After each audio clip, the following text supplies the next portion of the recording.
morning, students. This is class 9 science lesson tissues. In continuation with the previous class, today we are going to study about connective tissue and nerve cell. Connective tissue and nerve cell.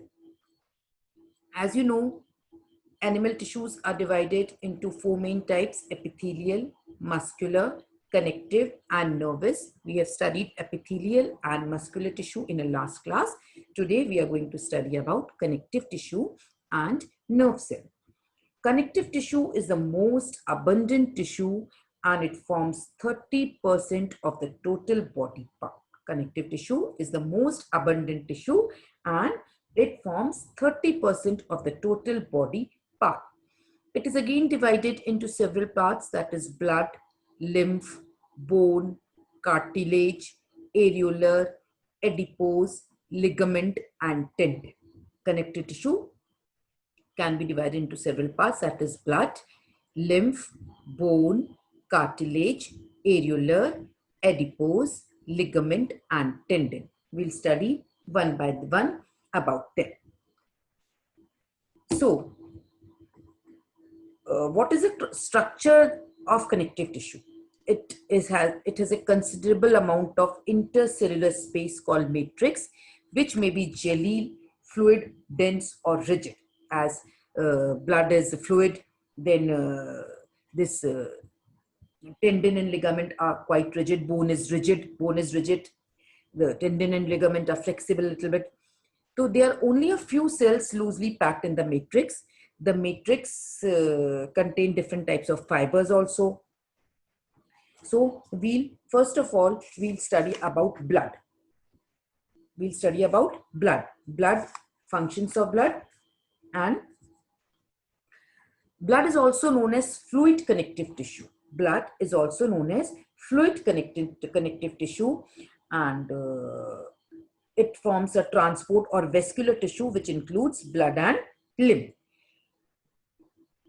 Blood contains mainly red blood cells or erythrocytes, then white blood cells, WBC or leukocytes, blood platelets or thrombocytes, and blood comprises fluid matrix plasma in which all these cells are suspended. Blood plasma is alkaline, a fluid forming 55% of the blood. Okay, plasma contains 90% of water and 10% of inorganic salts and organic compounds. These includes proteins, carbohydrates, lipids, vitamins, enzymes, hormones. The blood cells present in the plasma constitute 45% of the volume, and as I've told you, there are three types of blood cells: erythrocytes, leukocytes, or thrombocytes, also known as erythrocytes are also called RBC or red blood corpuscles. Then leukocytes are also known as white blood cells or leukocytes, and thrombocytes are also known as blood platelets. What is the function of blood? The main function of the blood is to maintain temperature of the body. Blood maintains the temperature of the body, and platelets help in coagulation of blood and help in wound healing. Then WBC provides immunity by producing antibodies, and the WBC are also called soldiers of our body because they engulf the foreign organisms, damaged or worn out cells, and provide protection to the body. And the main function of RBC is they are efficient oxygen carriers. They transport oxygen to the tissues and provide energy by the oxidation of food. So we can say that blood is primarily a vascular tissue. It transports nutrients, respiratory gases, hormones, and enzymes to the tissues and bring back the waste for elimination. So it transports all these different things and bring back the waste to the back also. So the main function of blood is transport.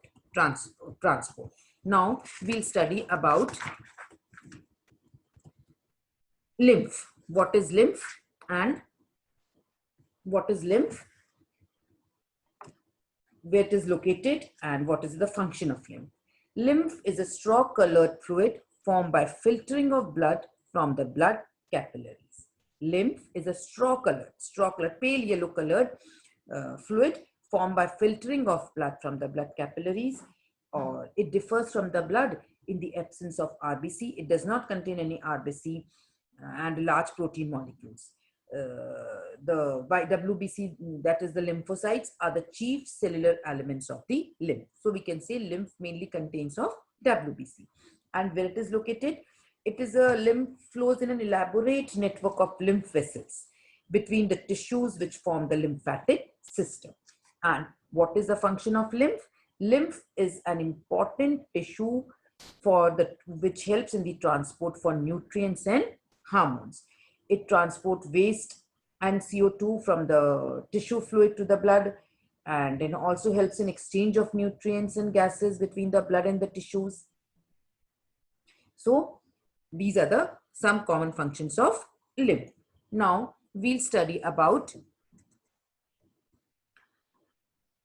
we have studied about blood, we have studied about lymph. Now we'll study about skeletal connective tissue. Skeletal connective tissue is divided into again two types. It forms the endoskeleton of the body and can be divided into two types. One is cartilage and the second is bone. Bone we have studied in a previous class. So today we'll study about cartilage. What is cartilage? It is a specialized connective tissue which is compact, firm, but flexible. Cartilage is quite flexible, as you can see in your ear pinna and in your nose. These all are made up of cartilage. And it is composed of extensive matrix into which cartilaginous cells are embedded. Cartilaginous cells, also known as chondrocytes, are embedded. You can see in the picture, lymphocyte, eosinophile, monocyte, platelets, kind of. Then where are they located? They are mainly located in the movable joints. Cartilage is located on the surface of the movable joints, wall of respiratory passages such as nose and trachea, in the ear pinna. You can feel the cartilage, and epiglottis. And what is the function of cartilage? It allows the tissues to bear mechanical strength. What does it do? It allows the tissues to bear mechanical stress. It gives support and provides elasticity to the soft tissues. It also gives support and provides elasticity to the soft tissues. Then it facilitates bone movement. As it is a shock absorber, it behaves like a shock absorber. And it is also essential for the development and growth of bones. It is also essential for the development of bones. Now, next we'll study about tendons and ligaments. We'll study about tendons and ligaments. What are tendons and what are ligaments? See, tendons connect. Tendons connect. They are also known as dense connective tissue. Dense connective tissue usually provide protection and resistance or stress. Okay, and the basic function of tendon is to connect muscles to the bone. Tendons, so we can say tendons connect muscles to the bones. They are richer in bundles of white elastic fibers, collagen fibers, and they have great strength but limited flexibility. So we can say tendons are less flexible. Then what are ligaments? Ligaments connect bones to each other. They connect two bones to each other. They connect bones, bone to bone. As tendon connect muscle to bone, ligaments connect bones to bone.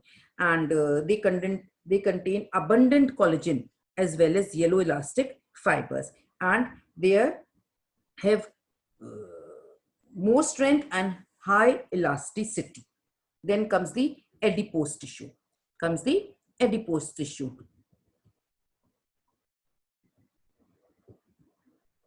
tissue. What is adipose tissue? This tissue is present throughout the body and contributes considerably to the body weight. Means adipose tissue contributes our weight. The tissue is present throughout the body and it is mainly composed of fat cells. Which are known as adipocytes, which contain fat which are filled with fat globules, and their function is this adipose tissue acts as a shock absorber in the palms, soles where it is present in pads. Then the stored fat as a poor heat conductor contributing to the thermal insulation of the body. So we can say the main function of adipose tissue is they act as a shock absorber, they provide thermal insulation, and they provide shape, and they are present beneath the skin, so they provide shape and body surface. Okay, now adipose tissue. After adipose tissue, we'll study about areolar tissue. We'll study about areolar tissue. What is areolar tissue? Areolar tissue, as the name suggests, areolar tissue, as the name suggests, contains, we can say that areolar tissue also,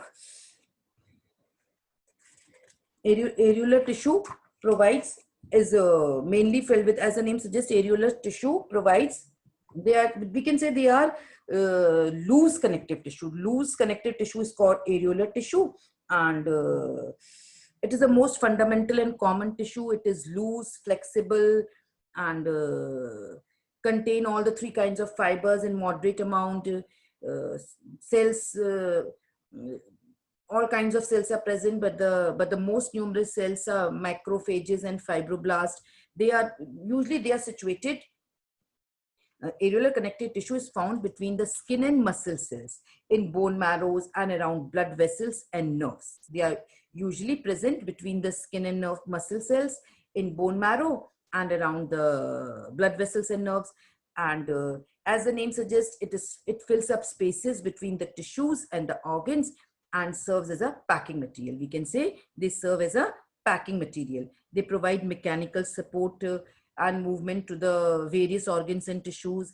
They help in the transport of nutrients, gases, and waste, and provide defense and repair of tissues. So the main functions of areolar tissue is to fill up the spaces between the tissues and organs, provide mechanical support in transport, in defense, and in repair of tissue. So we have studied about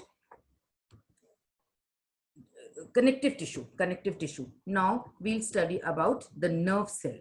We'll study about the nerve cell. See, on the screen you can see the nerve cell. Yeah, this is the nerve cell, the last type of tissue,